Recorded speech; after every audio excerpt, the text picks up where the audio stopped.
Do not let the title or the thumbnail of this video confuse you. Assassin's Creed as a franchise sucks fundamental c***.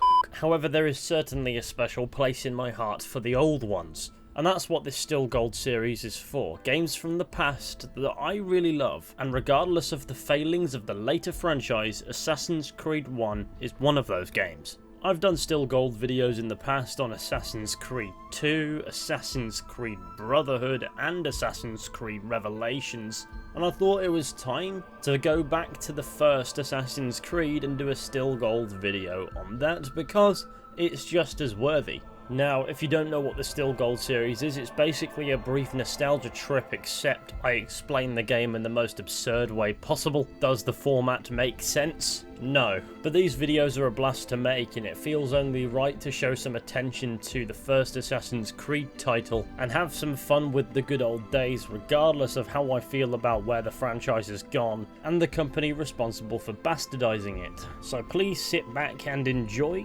Assassin's Creed is Still Gold. And by Assassin's Creed, I of course mean Assassin's Creed 1, because, let's face it, most of the rest can get fucked. I'm sorry, they just can.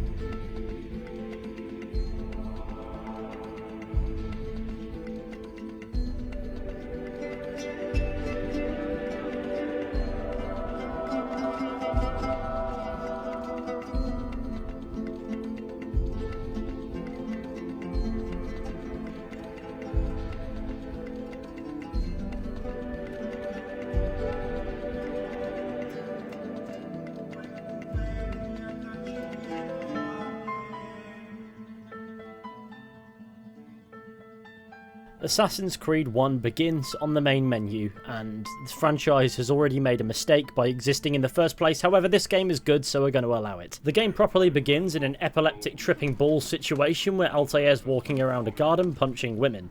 It is a Ubisoft game, after all. To be fair, that one was me, but I'm just getting in the swing of it.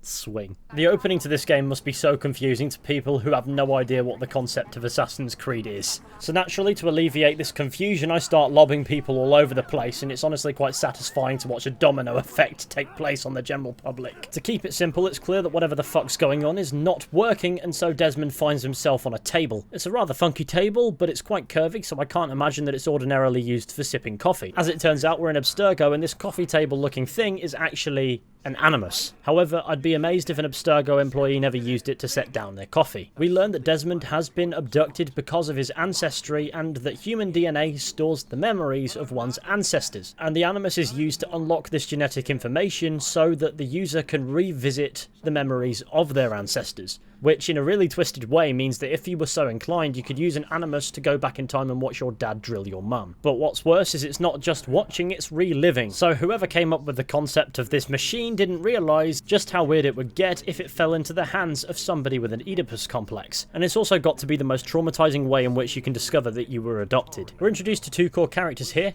Harold Shipman, and this is just Kristen Bell, isn't it? Anyway, the task issued to us by our mysterious abductors is to scour through the genetic memories of Desmond's ancestor, an assassin named Altair ibn Ahad, during the Third Crusade at the end of the 12th century. At this point, what we're looking for is unknown, just that we need to build our synchronization to access a specific memory. First, we find ourselves in an Animus tutorial where we can discover that the game doesn't really allow you to run in perfect circles. I know it's a bit of an oversight. If I want to have a stroke, fucking let me. The more you play the Assassin's Creed games, the slower this specific tutorial feels, I swear to God. It's a bit disturbing, as in the tutorial none of the NPCs have any faces, but it's cool because apparently we can hide in roof terraces that are completely inefficient with their use of space. And considering it's the only building in this tutorial, I can only conclude that the guards are also stupid. After the tutorial, we learn the three tenets of the Assassin Brotherhood. Stay your blade from the flesh of the innocent, hide in plain sight, and never compromise the Brotherhood. I'll remember that because in the first 3 minutes, Altair violates all three of these tenets.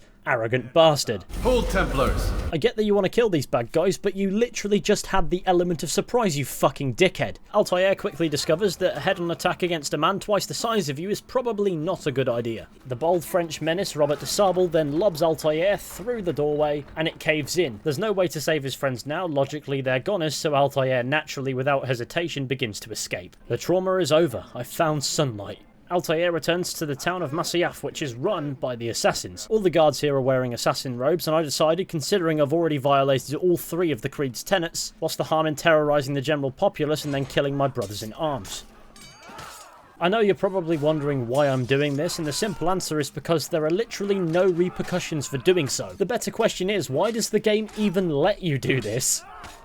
If you've watched my channel for long enough by now, if the game lets you do something you know you shouldn't, I will absolutely do it. And after brutally carving my way through my allies, I eventually found myself at the gates of the castle, and my sins so far seem to have gone completely unnoticed. At least by the ones who are still breathing. Every assassin appears to be violating the second tenet of the Creed, hide in plain sight, because the assassins own a literal castle. We head into the main chamber of the castle to discover that it is a library, which is kind of funny. I get the vibe that all of these trained murderers aren't exactly readers. I mean, I'd happily be proven wrong, but I just can't imagine... Hey mate, which one of the Harry Potter books is your favourite? Haven't had a chance to get around to those yet because I've been reading the Bible 16 times. It's quite a page turner and it's quite eye-opening. Hey Barry, I have something to tell you. What? I'm gay. Huh. Anyway, we come to Al-Mualim in his study, which is basically just the upstairs of the library. He's a bit upset by the fact that I've failed him, but wait until he finds out what I've done to his village. One of my friends survived, however his arm is in a state of fucked. However, it seems he, with one functioning arm and a dead brother, succeeded where I failed.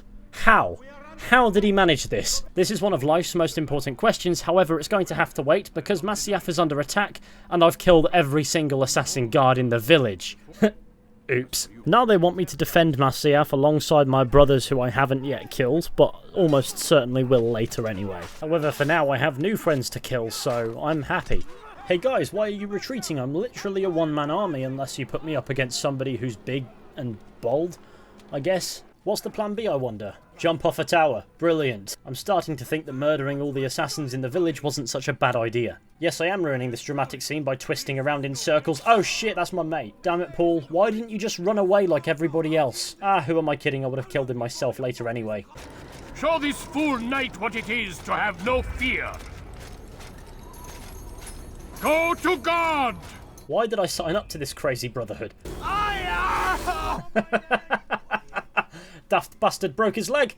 Can I piss on it? I love how conveniently there's an obstacle course here. Eventually this led us to a tower which I climbed as slowly as humanly possible, and once I reached the top, I unleashed log fury on my enemies. Why are there even logs up there? What are they doing? Ah! An achievement. How nice. Hero of Masyaf.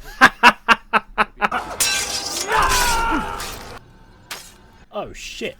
Being stabbed is a very traumatic experience, so Desmond leaves the animus and is told to go and get some sleep. But not before spying on his abductor's conversation, because trust no one. After going to sleep and dreaming about fairies or some shit, Desmond pictures funky symbols on his walls, and is awoken to the creepy doctor who appears to have been watching him sleep.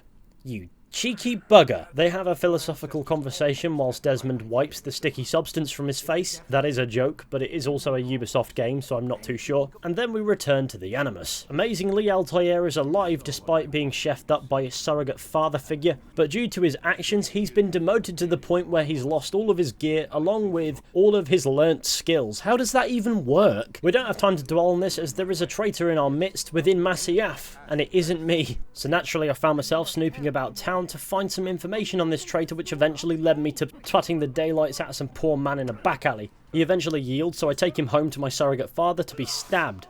Insult to injury, I guess. At least I get to keep the sword, just what I always wanted. You're the best, Al-Mualim. We then get told that in order to be redeemed, Altair must go and kill 9 men. Nice, I love killing men. On the way out of the library, some random guy approaches me and tells me that his students do not know what it is to wield a blade and that I should show them what I know. Nobody seems to have told him that I've unlearned all of my skills and can't show them shit. However, I suppose this is the perfect opportunity to get started on killing these 9 men.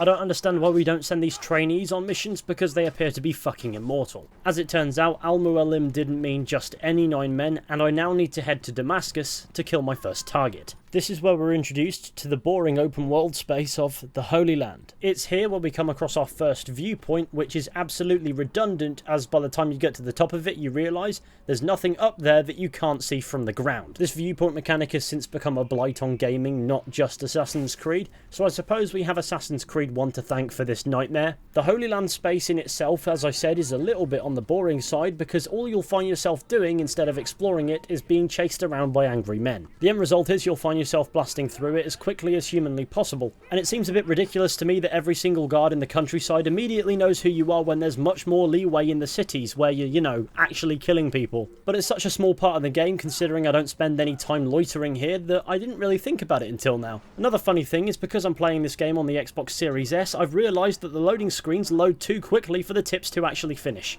Anyway, now that I'm in the city space of Damascus, I'm amazed that nobody wants me dead anymore. It didn't take me long to come across my first injustice, which is a few guards harassing what appears to be some monk fella. So naturally I kill all of the guards and the monk fella loves it. He even lets me sneak into the city with his mates who didn't bother to help him, and this is perhaps the only point in the game where I'm not armed to the teeth to the point where it's unrealistic. Considering how many times you come across guards harassing monks, I'm honestly surprised that that blend mechanic works. Oh f***. Thank you for saving my life, dear boy. For your kindness, I will let you blend with my boys, who may or may not get harassed in the future. Thanks, I guess. What a fucking weirdo, just give me money. The viewpoints in the city are much more useful as they actually allow you to see things, which leads me to a pickpocket mission in the market. I know I'm supposed to check in with the Assassin Bureau first, but frankly, I live for breaking the rules. The contents of your satchel is mine, bitch. We come to the Assassin Bureau to discover that the only entrance is on the rooftop. Now, I get gimmicks, however, what about paraplegic assassins, man? I'm gonna have to have some fucking words with HR. Hello, HR. No. Okay, after a productive meeting with HR, it's off to gather information on my target. So there I was, beating the shit out of another man in a back alley. This is the life, I thought to myself. I love punching people. This civilian knows too much, so unfortunately, there I am, violating the Creed's tenets again. Next, I find myself eavesdropping on 2 random blokes somewhere in the city, and apparently that's all the information I need to unlock my assassination mission. The man gives me a feather, and off I go. After waiting around at the market for a little bit, I start to get concerned that my target won't show. Little does he know that if only he bailed on shopping for a day, he wouldn't be dying. But he's too stupid for that, and here he comes. He seems to be a bit pissed off with his mate, and that's later confirmed when he's stabbing him up and leaves his body in the fountain. I honestly wish I knew sooner that brutally murdering people on market day was illegal. And so I immediately dive in. This nicely dressed man just got a taste of his own medicine, and by medicine I mean stabbing. I'm not entirely sure how these conversations are even able to take place considering I just stabbed this man in the neck, but here we are. After a lengthy conversation though, the prick finally died, and I used that feather to stain it with his blood. Sentimental symbolism is usually what trips up murderers. Why are we doing this? I return to the world, and only now after a lengthy conversation with the man I just killed, I'm being chased by the guards. And there I was thinking I'd get away scot-free. So much for the idea of a market day legal purge, I suppose. When it comes to the concept of quickly escaping these guards, I come to realise why it's James that does the speed runs and not me. Because I'm absolutely useless. I eventually hide in a completely inconspicuous roof terrace and the guards forget that I'm there. This allows me to return to the Bureau in peace because at this point in the game no guard thinks to take to the rooftops. I've done it, I've killed the man and he's dead. The old man will be proud. Desmond wakes up in the modern day again, has a nice conversation with Lucy about jack shit. If you're not careful here, Desmond, you're going to develop Stockholm Syndrome. For some reason, Vidic and Lucy let Desmond read their emails, which is mental. And then it goes off for a nice sweet kippo. Here comes Vidic to wake us up once more. Has this guy never heard of knocking? And then it's back into the animus. Altair is back at Masyaf, being praised by Al-Mualim for killing the man in the market that day. I'm pretty certain it's still the same day, and Al-Mualim immediately sends us off to kill our next target. Do I ever get to sleep, man? Altair, it seems my students do not fully understand what it is to wield a blade. Oh, you again? Really?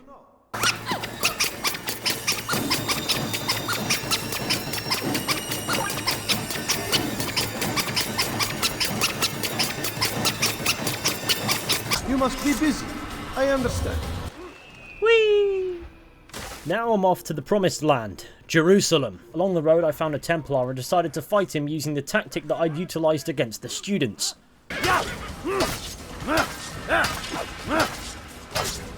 I knew that training would come in handy someday. Ah, Jerusalem. Why is everything green? I've been in the city a whole 30 seconds and I'm already clarting out the nearest pauper. Die, cocknose. At least Jerusalem has guards on the roof. Well, it did. I love viewpoints. They're so nice. It's not like there are thousands of them in this franchise. I smell injustice. I don't know what this guy was doing, but he tried. It's good that I've relearned counterkill. I don't know how I unlearned it, but it's back now, and that's all that matters. Thank you for helping me. I have brothers that like to scrap the guards. They might help you, but they might get in your way. Good to know, I guess. Oh fuck, the bureau guy here is the one-armed freak Malik himself. Why couldn't you have just died in the temple, you bellend? It doesn't take much speaking with Malik to understand that he's not our biggest fan. That might be because we are responsible for his brother's death and the loss of his arm, but then again he might just think that we smell. Speaking of, with one arm, how the fuck did he even get into the bureau? And how does he even plan to get out? Give me the shit that's in your pocket, you prick. Then I return to Malik and tell him that I'm ready to kill a man, and he goes, no. But okay. Instead of killing my target, I found myself boxing a guard to death on a rooftop. What a productive use of time. But eventually I had to go and kill my target, walking into a building to realise that he seems to be operating out of a sex dungeon. Kinky bastard. Before long I'm ambushed by ninjas, but they all quickly die because they're no match for a man who's trapped against his will in a sex dungeon. In the end, their boss is no match for me. I am a blade in the crowd. I'm not sure how that achievement title applies to what I've just done. I'm more like a blade in 50 Shades of Grey. Whee! Well, I've got to escape again. Shit. Malik, don't be mad. But Jeffrey Epstein's Saracen slaver brother is dead. Oh, I know. In fact, the entire city knows! He's mad. Anyway, I decide to quickly return to Al Mualim before Malik lobs his severed arm at me. But this time I'm sent to Acre in the pursuit of yet another target. Man, just let me sleep! Now, Acre is a miserable place, and it's no surprise considering it's settled by people who have British accents. I didn't even get into the city before I found myself in a fight this time, which is just such a British thing. It's almost like a rite of passage. Mate, if you want admission into Basingstoke, you're going to have to battle it out with the Mafia. You know, if Acre was a colonial settlement, I have few doubts that it would actually be named New Slough. What I'm trying to say is it's a bit of a tip. It didn't take me long to eavesdrop on a conversation involving a human rat, and so I suppose that's my welcome to Acre message. It didn't take me long to find my target in the end. It's a crazy doctor. Oh, the human rat's back. This crazy doctor claims to be a healer before publicly snapping the legs of one of his patients. Hello, doctor. I would like some healing. Just kidding. I want you dead. I thought this one was going to be straightforward, however the doctor has other ideas and literally rags me about the place. Now, I'm not saying that in the end I enjoyed killing him, but yeah, that's exactly what I did. This is for my ego, you son of a bitch. I am the most scuffed assassin of all time. That's all there is to say.